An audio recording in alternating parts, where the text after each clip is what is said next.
So they went with Jey Uso. Main event, Jey Uso is going up against CM Punk for the vacated heavyweight title. And not my boy, LA Knight. Hello, everybody. My name is Sancho West, and welcome to Sancho West Wrestling, where we talk about all things wrestling. Today's episode is going to be an episode about LA Knight. Now, before you switch it off, thinking like, oh, here comes another guy who loves LA Knight that won't see why they're booking LA Knight this way. This is just more of a thing to get it off my chest, so to speak, and explain why I love LA Knight. Now, I've made this point before, and I've made multiple videos in the past talking about LA Knight. Hell, I even made a video about LA Knight turning heel and joining the Vision. There's just so many possibilities for a character like LA Knight to strive. Now, you may be wondering why I like LA Knight. It's not because of his in-ring. It's not because of his promos. It's not because he's a blast from the past in the Attitude Era where he's a mixture of The Rock or Stone Cold Steve Austin. It's just more that I respect the drive of LA Knight, the individual behind LA Knight.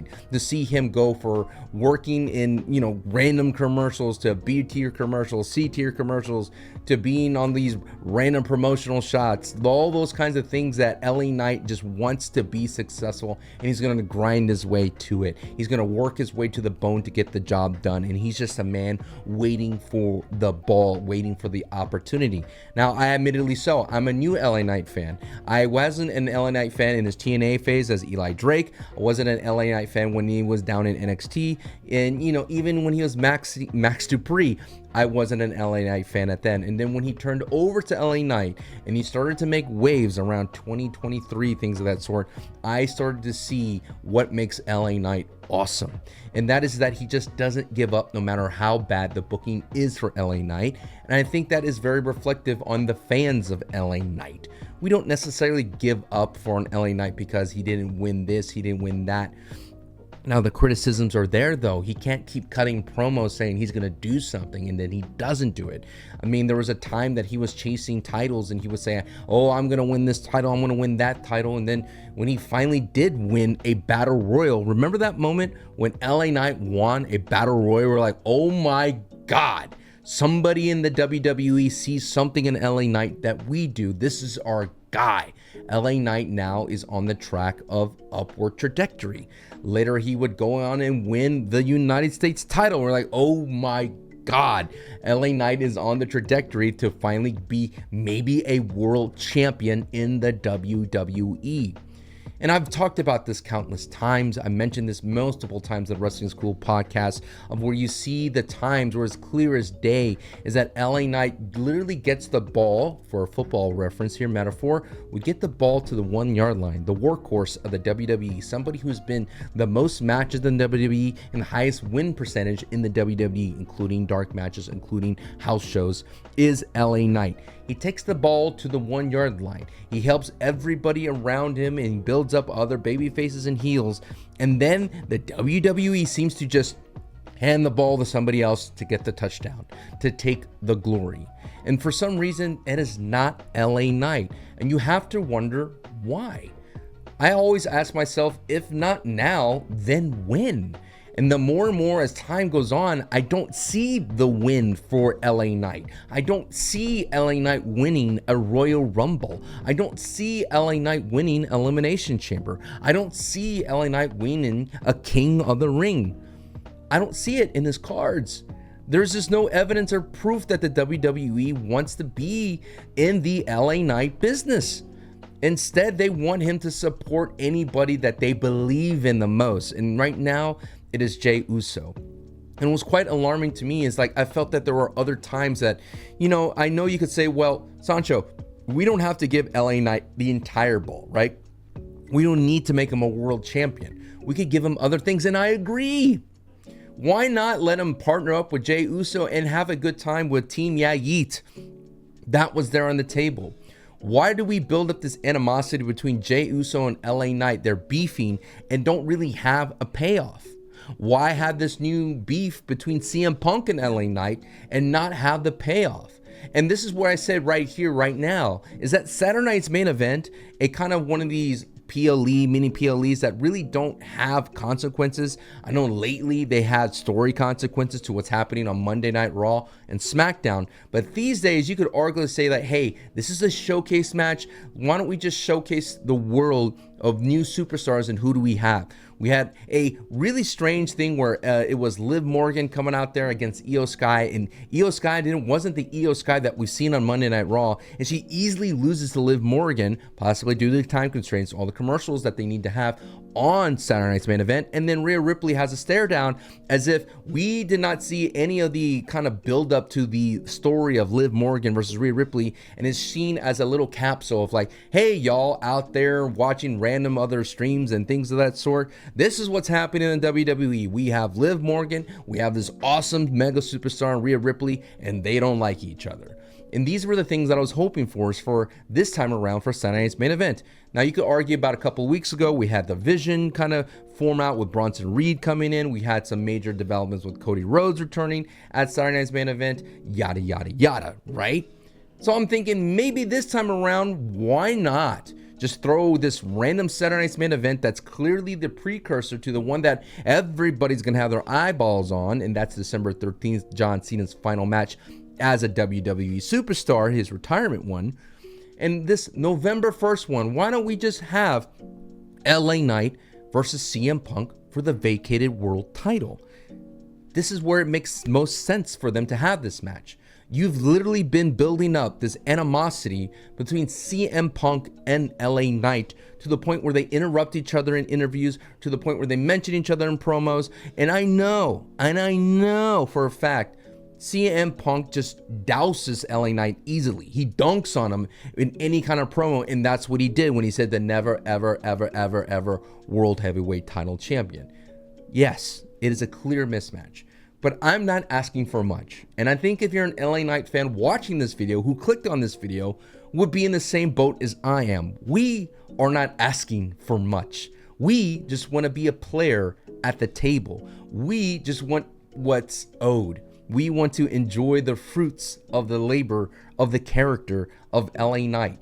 You're telling me that LA Knight, who's the only person that pinned Seth Rollins, doesn't have a shot at the title in a singles type matter? It's always a triple threat of an LA Knight. It's always a fatal four-way. Let's talk about that time where LA Knight had a match against Roman Reigns and it went down. He was so close to winning, but the bloodline got involved. The next matchup, the rematch, wasn't a singles match. It was in a fatal four-way.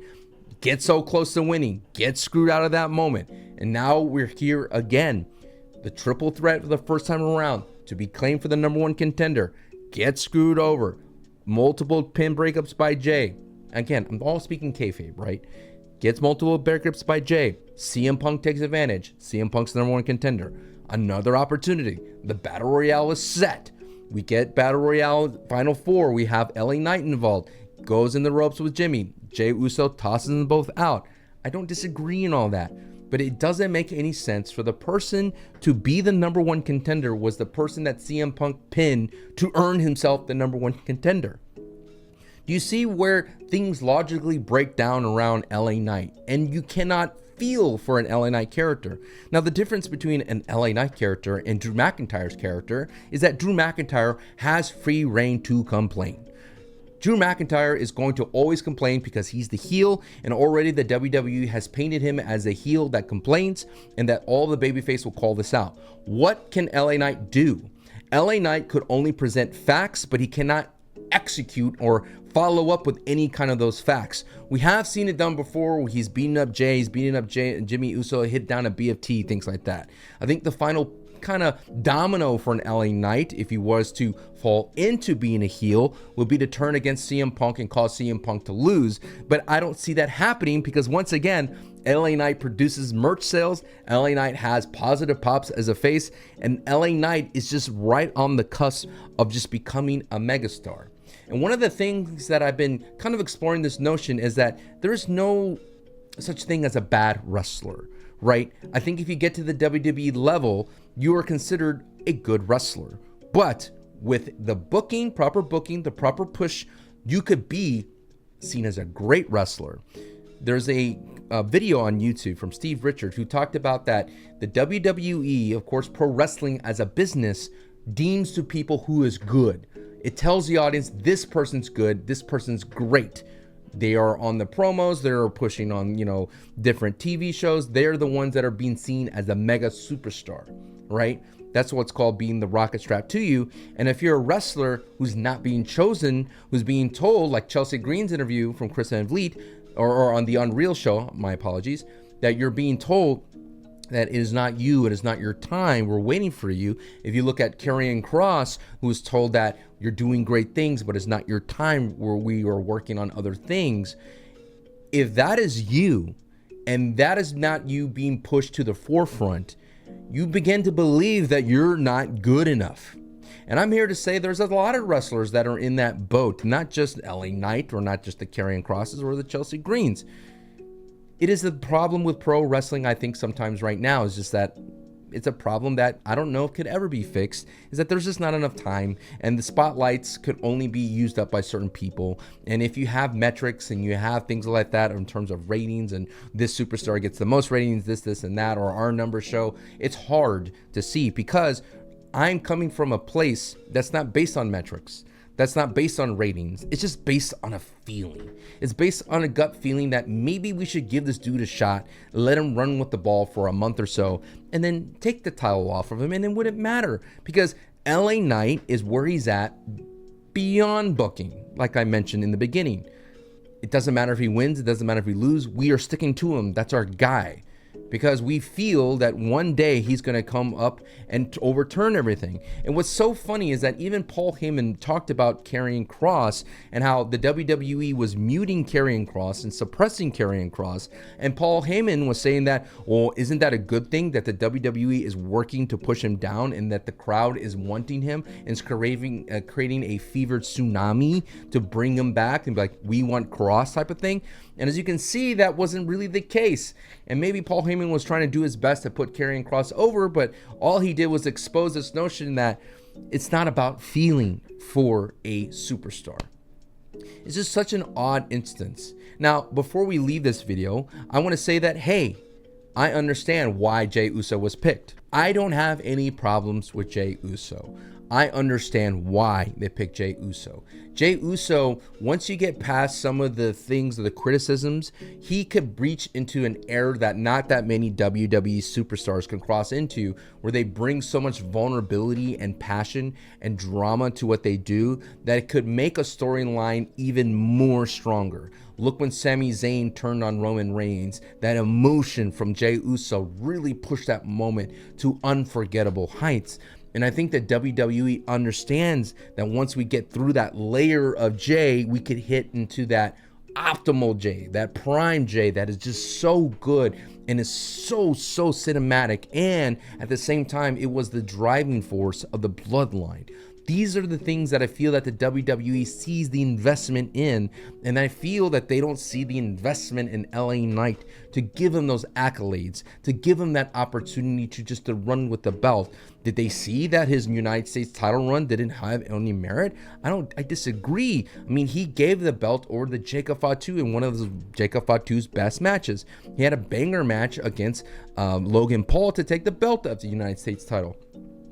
When Jey Uso is the number one contender, it tells me that the WWE wants to keep it safe, that the WWE is looking to retread storylines that were successful in the past, and I don't blame them. If you look at entertainment as a whole, sequels, known franchises coming back for television, remakes, these are the things that the entertainment business is comfortable in. It's the thing that people are willing to invest in because it's a safer bet. So in the WWE's eyes, the Bloodline storyline was such a strong thing. Roman Reigns being part of Jey Uso and Jimmy Uso is the reason why Jey Uso was picked instead of LA Knight. There's a much more guarantee and success behind the Bloodline, whatever saga they have in this next chapter, more so than an LA Knight. It reminds me of the Star Wars series. Why explore new universes or new stories so much around the galaxies? Instead, let's just do another Skywalker type of story. This is what we're talking about. This is what we need, another type of story to progress, to move forward.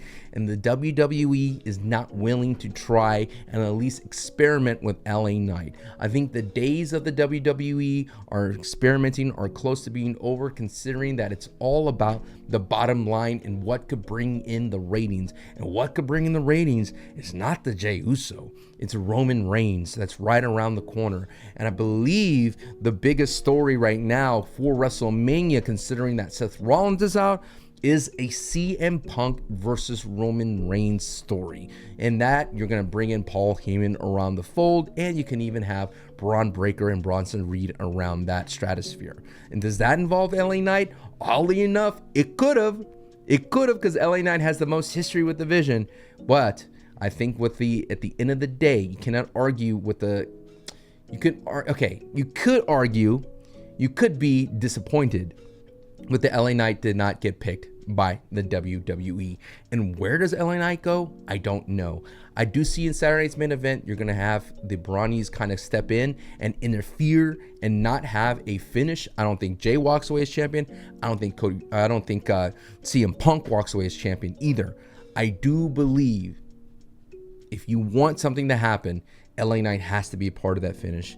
And if he goes heel, and I'm joining in. I'm going heel with LA Knight too.